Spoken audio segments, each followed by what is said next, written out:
Just looking at your squad, Brian, the longer term injury, how close are we to seeing Nate Petru, Liam Sutcliffe and Mitch Garbutt back, and Jack Walker?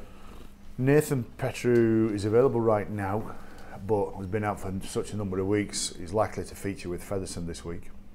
Mitch Garbutt's going to be another at least 6 weeks away with the drill in at his knee. Liam Sutcliffe, who had a reoccurrence of the foot injury, possibly about another 4 or 5 weeks from now. And Jack Walker is just in that frustrating part of his injury where it's plateaued out a little bit. So made some recoveries from his ankle injury, but it just seems to be staying at the same stage. He's noting some improvement, but for him, he said it's not fast enough and he's getting frustrated.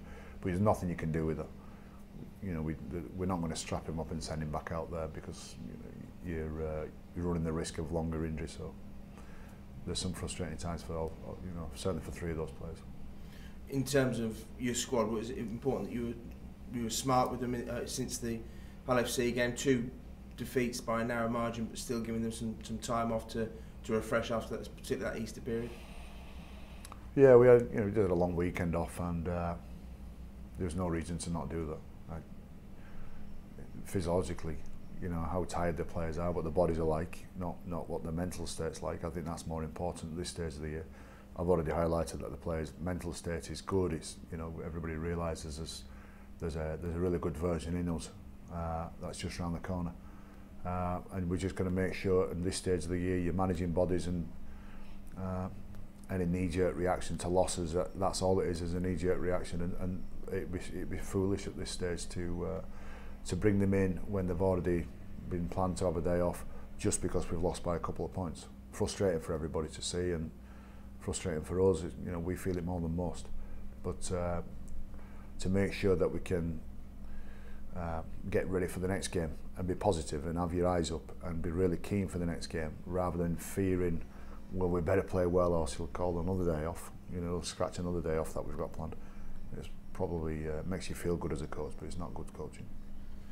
You already mentioned about your comments last week regarding the players milking penalties. Was there an element with your own mind that this could come back to backfire on your own side, that we were kind of extra scrutiny?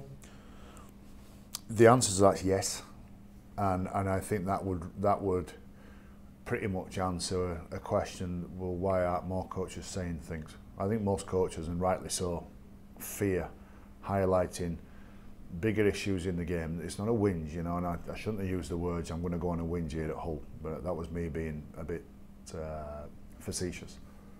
I was just highlighting something I think is a problem with our game in general. Take a real step back and where would our game be in 5-10 years time? And I would hope that our game's still not being influenced by crowds. I don't think it should be influenced by crowds now. I don't think any officiating should be influenced by crowds. And I don't think a player on the field should have a relationship with their home crowd that they know that if they was to wiggle around on the floor to such a degree that the crowd then get involved and start shouting and baying for a penalty, and it influences the referees. It does influence the referees, in my experience.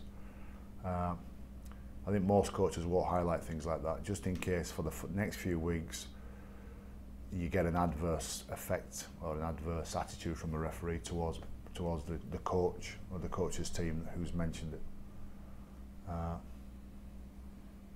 I'm willing to withstand all that. I think I would hope it doesn't. I would hope the referees don't go out there and be belligerent and try and prove me wrong or try and prove a point wrong. Or I certainly know we won't get the other side of the coin where they'll go easy on us. That won't happen. That's not why I made mention it. I'm not after any favours from referees, but I do hope it doesn't have any adverse effect. I'll be interested to see what the numbers say over the next few weeks as to whether it does or not.